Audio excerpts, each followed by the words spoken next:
Dövlət Ağlar qızı. Goranboy rayonunun Borsunlu kəndində yaşayıram. Buradan dövlətimizin başçısına müraciət edirəm. Dövlətimizin ən ali orqanı olan Milli Məclisin İnsan Hüquqları Komitəsinə müraciət edirəm. Çox xahiş edirəm, mənim partlamış hüquqlarımın bərpa edilməsində mənə kömək edirsiniz. Belə ki, mən 2015-ci il fevral ayı 25-də Həyətyanın torpağında, məhəlləmdə tikilmiş obyektin bir hissəsini 5,60 kvadrat metrini həmkəndlimə uzun müddətli etibarnamə ilə vermişəm 8.000 manata.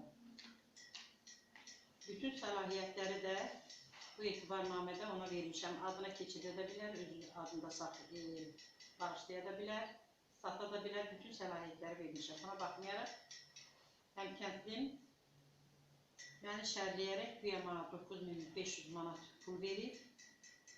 Halbuki elə olmayıb, o məhkəməyə pul verib, məhkəməni qazanıb. Bir ildir mənim haqlarım pozulub, mənim məhləmə həbs qoydurur, evimə həbs qoydurur.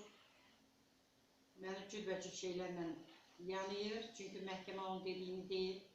Biz burada olmayan vaxtı mən o etibarnaməni verib, ailəcə hamımız Rusiyaya getmişdik uzun müddətli. Lakin müəyyən səbəblərdən biz 9 aydan sonra qayıdıb gələsi olduq. Həmin müddətdə mənim adıma olan qaz sayğacından, işıq sayğacından istifadə edib, burada da göstərilibdir, qəbizdə, mənzildə yaşayan yoxdur. Amma bu məbləği o ödəməmişdir.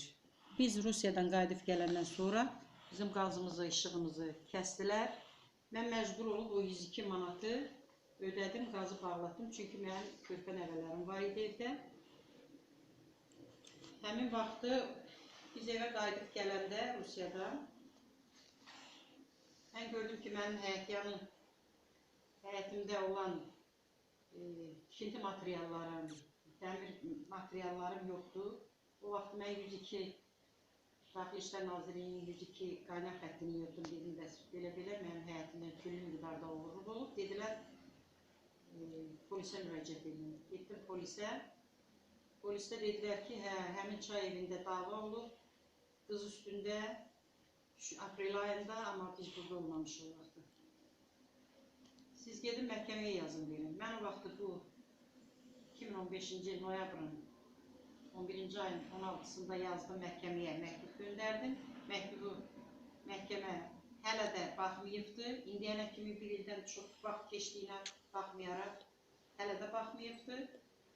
Lakin həmin iddiaçı adam, mənim etibarnamə verdiyim adam məhkəməni qazanıb pul verib, mənim əleyhimə qətnamələr çıxartdırıbdır. İndi də mən oradan narazı qaldım. Goranboy məhkəməsindən Gəncə Apellyasiya məhkəməsinə verdim.